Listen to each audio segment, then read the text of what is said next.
মধ্য দিয়ে হজ শুরু। লাব্বাইক আল্লাহুম্মা লাব্বাইক ধ্বনিতে মুখর। বৃহস্পতিবার আরাফাতের ময়দানে শেষ হবে আনুষ্ঠানিকতা। সিরিয়ায় অস্ত্র ভান্ডারে ভয়াবহ বিমান হামলা ইসরায়েলের। দেশটিকে অস্থির করার চেষ্টা করছে তেল আবিব, বলছে দামেস্ক। দক্ষিণ কোরিয়ার রাজনৈতিক সংকট ও বিশৃঙ্খলার অবসান। লি জায়ে মিং প্রেসিডেন্ট নির্বাচিত। দেশ পুনর্গঠনের অঙ্গীকার। আসাম সহ উত্তর পূর্ব ভারতের বেশ কয়েকটি রাজ্যে ভয়াবহ রূপ নিয়েছে বন্যা পরিস্থিতি। মৃত্যু ৪৪, ক্ষতিগ্রস্ত ঘরবাড়ি, রাস্তাঘাট।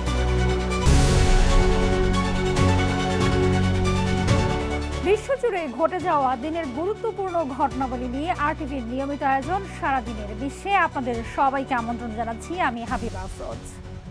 মিনায় অবস্থানের মধ্য দিয়ে আজ থেকে শুরু হচ্ছে পবিত্র হজের আনুষ্ঠানিকতা। এরই মধ্যে মিনায় পৌঁছতে শুরু করেছেন মুসলিমরা।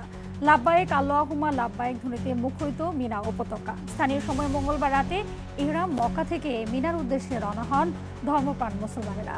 মিনায় রাত্রি যাপন শেষে বৃহস্পতিবার রওনা হবেন আরাফাতের ময়দানের উদ্দেশ্যে।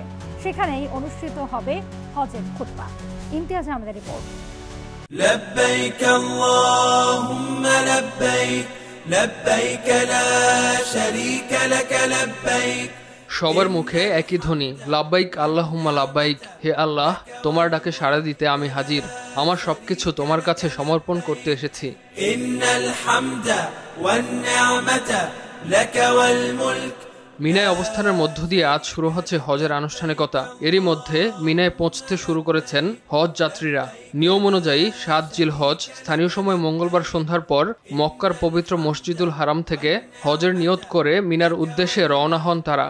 লাব্বাইক আল্লাহুম্মা লাব্বাইক। মিনায় যাত্রীযাপন শেষে ধর্মপ্রাণ মুসলমানরা বৃহস্পতিবার রওনা হবেন আরাফাতের ময়দানের উদ্দেশ্যে। সেখানে অনুষ্ঠিত হবে হজের খুতবা। আরাফাতের ময়দানে অবস্থান করাকেই মূলত হজ হিসেবে গণ্য করা হয়। লাব্বাইক আল্লাহুম্মা লাব্বাইক ধ্বনিতে মুখরিত মিনা উপত্যকা। প্রতি বছর জিলহজ মাসের ৮ থেকে ১৩ তারিখের মধ্যে হজের মূল আনুষ্ঠানিকতা সম্পন্ন হয়ে থাকে। এ সময়ে ৪ দিনের বিভিন্ন ধর্মীয় আনুষ্ঠানিকতায় অংশ নেন মুসল্লিরা। ৯ জিলহজ বৃহস্পতিবার সূর্যাস্ত পর্যন্ত আরাফার ময়দানে অবস্থান করে হজ যাত্রীরা চলে যাবেন মুজদালিফায়। সেখানে রাত্রি যাপন ও পাথর সংগ্রহের পর ১০ জিলহজ ফজরের নামাজ আদায়। এরপর মুজদালিফা থেকে আবার মিনায় ফিরবেন তারা। মিনায় এসে শয়তানকে পাথর মারা, কুরবানি দেয়া ও চুল ছেটে মক্কায় গিয়ে কাবা শরীফ তাওয়াফ এবং সাফা মারওয়া সাই করবেন তারা। সেখান থেকে মুসল্লিরা আবার মিনায় ফিরবেন। ১১ ও ১২ জিলহজ শয়তানকে পাথর নিক্ষেপ আর সবশেষ কাবা শরীফকে বিদায়ী তাওয়াফের মধ্য দিয়ে শেষ হবে হজের আনুষ্ঠানিকতা।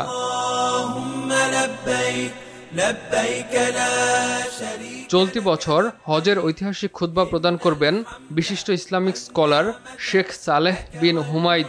এবার বিশ্বের নানা প্রান্তের প্রায় ১৫ লাখ মুসল্লি হজ পালন করছেন। মুসল্লিদের হজ পালন নির্বিঘ্ন করতে কড়া নিরাপত্তা ব্যবস্থা নিয়েছে সৌদি সরকার। ইমতিয়াজ আহমেদ, আরটিভি। সিরিয়ায় অস্ত্র ভান্ডারে ভয়াবহ বিমান হামলা চালিয়েছে ইসরায়েল। সিরিয়া থেকে ইসরায়েলের দিকে ২টি ক্ষেপণাস্ত্র ছোড়ার কয়েক ঘন্টা পর দেশটির দক্ষিণাঞ্চলে অস্ত্র ভান্ডারে এই হামলা চালায় তেল আবিব। আগে হামলার জন্য সিরিয়ার অন্তর্বর্তীকালীন প্রেসিডেন্ট আহমেদ আল শারাকে দায়ী করেছেন ইসরায়েলের প্রতিরক্ষামন্ত্রী ইসরায়েল কাটজ। অন্যদিকে সিরিয়ার পররাষ্ট্র মন্ত্রণালয় বলছে হামলার মাধ্যমে অঞ্চলটিকে অস্থির করার চেষ্টা করছে নেতানিয়াহু সরকার। বিস্তারিত বিনয়ামিনের রিপোর্টে। ২০২৪ ডিসেম্বরে সিরিয়ায় ব্যাপক প্রতিরোধ গড়ে তোলে সাবেক প্রেসিডেন্ট বাশার আল আসাদকে ক্ষমতা থেকে সরিয়ে দেন আহমেদ আল শারা। এরপর থেকেই সিরিয়ার ভেতর বিভিন্ন লক্ষ্যবস্তুতে হামলার মাত্রা বাড়িয়ে দিয়েছে ইসরায়েল।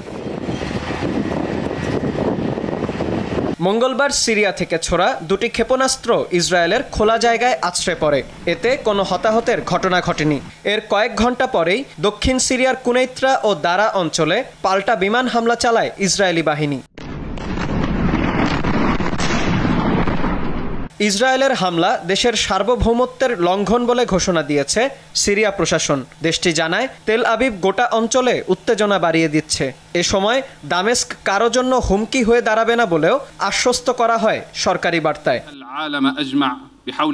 গেল মাসেও দামেস্কে সিরিয়ার প্রেসিডেন্সিয়াল প্যালেসের কাছে বোমা হামলা চালানোর নির্দেশ দিয়েছিলেন ইসরায়েলি প্রধানমন্ত্রী বেনিয়ামিন নেতানিয়াহু।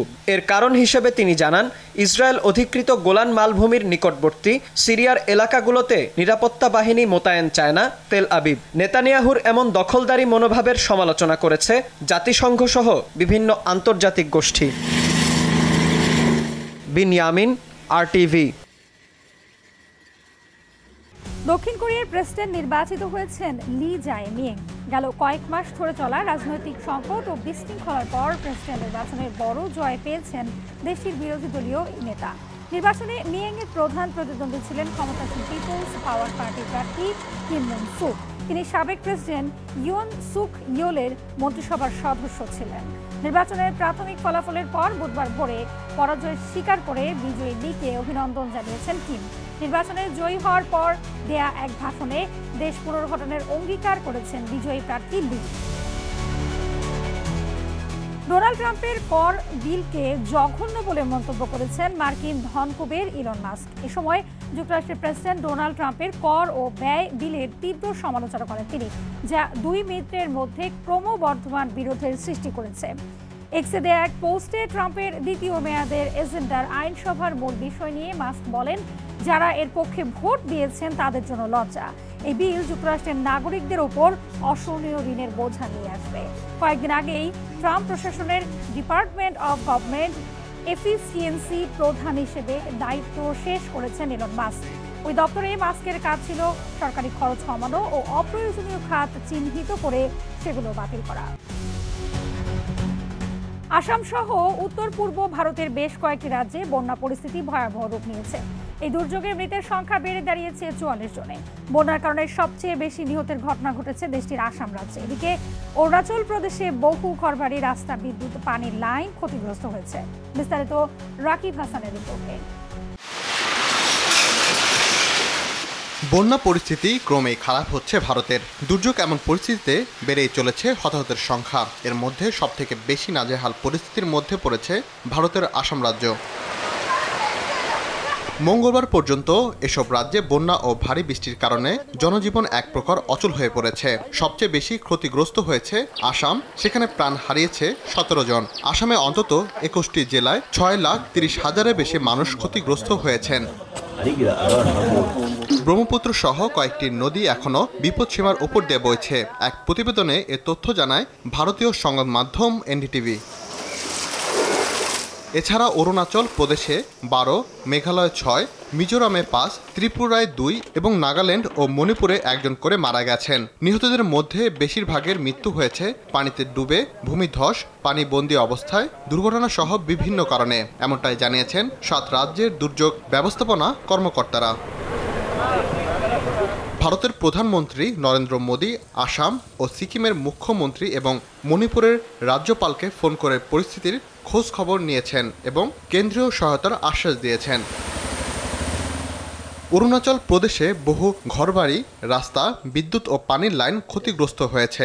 মিজোরামে ভূমিধস ও বন্যায় 5 জন মারা গেছেন, যাদের মধ্যে 3 জন মিয়ানমার থেকে আসা শরণার্থী। গত 10 দিনে রাজ্যটিতে 500টিরও বেশি ভূমিধস ঘটেছে। ত্রিপুরা, মেঘালয় ও নাগাল্যান্ডের পরিস্থিতি কিছুটা ভালো হলেও এখনো বহু মানুষ বিপদে রয়েছেন। প্রশাসন ও উদ্ধারকারী দলগুলো পরিস্থিতি সামাল দিতে কাজ করে যাচ্ছে। রাকিব হাসান, RTV।